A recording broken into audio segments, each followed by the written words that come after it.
तो इंदौर से खबर जहां पर पहुंचे केंद्रीय वित्त राज्य मंत्री भागवत कराने ने इंडिया न्यूज से खास बातचीत करते समय आम बजट डिजिटल इंडिया के साथ तकनीकी और ड्रोन टेक्नोलॉजी के विषय में चर्चा की। राज्य मंत्री ने कहा कि मोदी सरकार ने अन्य किसानों के लिए ड्रोन टेक्नोलॉजी लाकर क्रांति की है। इसके साथ ही उन्होंने कहा कि केंद्र बजट में इस बार इनकम टैक्स में किसी तरह की कोई छूट नहीं दी, लेकिन आम लोगों पर कोई दूसरा कर नहीं लगाया है। आगे उन्होंने क्या कुछ कहा, आइए सुनवाते हैं। मंत्री भागवत कराड़ आज इंदौर पहुंचे हैं और कई कार्यक्रमों में वो शामिल होंगे। इंडिया न्यूज से हम उनसे खास बातचीत करते हैं क्योंकि आम बजट आ चुका है और आम बजट को लेकर आम आदमी को काफी उम्मीदें रहती है और खास तौर से इनकम टैक्स स्लैब में कमी की उम्मीद रहती है आम आदमी को कि कहीं न कहीं राहत हो, लेकिन इस बार के बजट में ऐसा नहीं हुआ। हम सर से पूछेंगे कि आखिर क्या वजह थी, क्योंकि आम आदमी को सबसे ज्यादा उम्मीदें यही होती है कि इनकम टैक्स के उसे छूट मिले, कहीं ना कहीं कमी मिले। सर,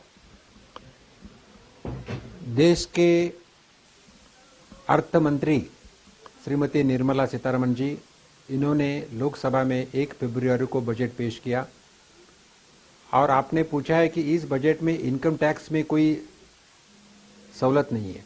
सही है, लेकिन ये बजट जो दिया है, अलग अलग प्रधानमंत्री के नाम से जो योजना चल रही है उसको स्टेबल और सस्टेन कैसा की जाए, इसीलिए ये बजट है। और अगला 25 साल का या अमृतकाल समझ के ये बजट तैयार किया है। आ रही है वो यूटिलाइजेशन करने का प्रधानमंत्री मोदी साहब का नेतृत्व में हम सब लोग काम कर रहे हैं।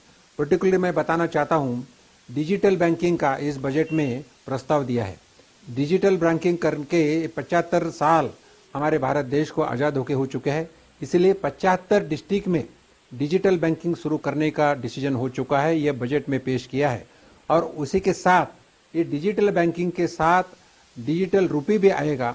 और डिजिटल बैंकिंग और डिजिटल रुपये के मैं इतना ही बताना चाहता हूँ, ये ट्रांसपेरेंट हमारी करेंसी रहेंगी, इससे करप्शन रहित करेंसी रहेंगी। जो कुछ हमारे व्यवहार होंगे वो ट्रांसपेरेंट रहेंगे।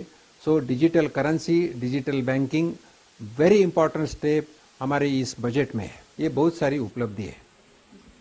सर, इसी तरह से दूसरा सवाल था, जिस तरह से हम देख रहे हैं कि अब हम टेक्नोलॉजी की ओर सर काफी अग्रसर हो रहे हैं, हम तेजी से विकास कर रहे हैं, तो सर टेक्नोलॉजी और एग्रीकल्चर का जो समन्वय है, तो उससे कितना ज्यादा किसानों को फायदा होगा, कितना ज्यादा किसान टेक्नोलॉजी का फायदा ले पाएंगे?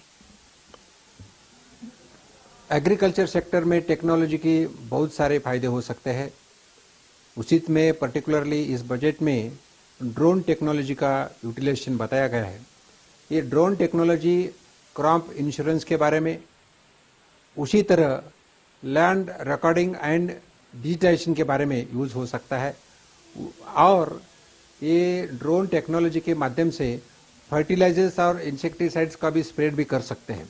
तो ये अलग अलग टेक्नोलॉजी की है, तो टेक्नोलॉजी तो एक तो मैन पावर कम रहेंगी और सब तक फायदा हो सकता है। मध्य प्रदेश, छत्तीसगढ़ की हर खबर सीधे आपके मोबाइल फोन पर। अभी सब्सक्राइब करें हमारा चैनल और पाएं पल पल की खबर।